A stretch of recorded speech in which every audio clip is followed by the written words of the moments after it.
Chers abonnés, voilà, je vous présente encore ce modèle de confection de bottes de foin à dupliquer parce que c'est un éleveur vraiment modèle qui a accepté travailler et puis respecter les recommandations après l'audit. Donc vous voyez, il s'est bien équipé d'un tracteur capable de faire des bottes qui font une bonne cinquantaine de kilos.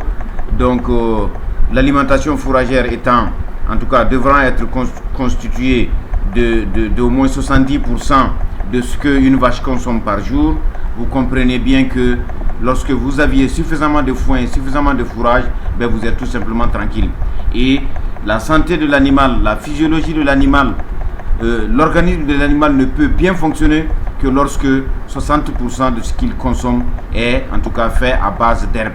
25 kg brut de foin par jour pour un zébu UBT, un zébu de 250 kg, vous comprenez tout de suite que vous allez en tout cas satisfaire en tout cas ses besoins physiologiques.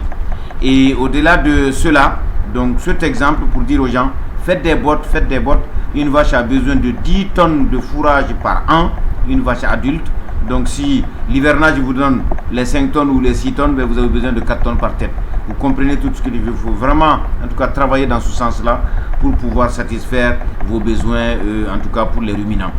La plupart des éleveurs, la plupart des élevages au Mali rencontrent ce problème de sous-alimentation en fourrage. Or, Dieu a créé la vache pour qu'elle vive d'herbe. C'est de l'herbe qu'elle produit tout ce qu'elle peut produire en termes de lait, en termes de croissance, en termes de, en tout cas de reproduction. Et on l'oublie lorsqu'on met les vaches entre quatre murs.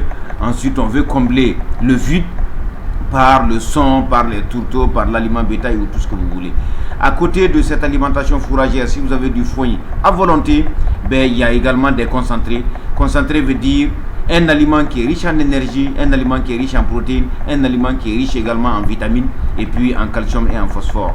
Donc c'est un aliment à base de céréales, les graines de maïs, donc si vous voulez, si vous avez peut-être du sorgho, ensuite tout ce qui est son également, qui apporte suffisamment d'énergie, qui est aussi un aliment tampon, et à côté de cela, du tourteau qui, en termes de protéines, en tout cas, ou le soja, sont des aliments qui sont en tout cas très riches, qui contiennent 58 à 60% de protéines.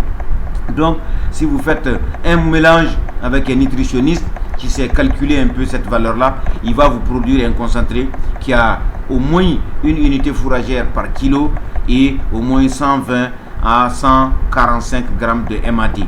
Donc, c'est ça le concentré. Les fourrages, vous allez avoir 0,50, 0,60 unités fourragères. Vous comprenez tout de suite que lorsque vous avez une unité fourragère, vous en avez en tout cas suffisamment. Et en termes d'azote, la plupart des fourrages, c'est 30, 40, 60 grammes maximum. Et le tourteau, quand vous avez 1 kg, vous avez 426 grammes de MAD. Donc, sachez faire cette formulation pour, en gros, avec 4 ou 5 kg de concentré plus de l'herbe à volonté, vous puissiez non seulement couvrir les besoins d'entretien d'une vache métisse qui fait 500 kg et également couvrir ses besoins de production pour vous donner les 20-25 litres de lait. Donc à ce rythme-là, vous êtes tout simplement tranquille. Et si vous respectez ces normes, vous réduisez votre facture alimentaire par au moins 60% et vous augmentez votre production de lait par 60%. Donc 60 fois 60, vous comprenez un peu que vraiment c'est tout bénéfice pour tout le monde. Je vous remercie et puis à la prochaine par rapport en tout cas à cette chaîne. Merci.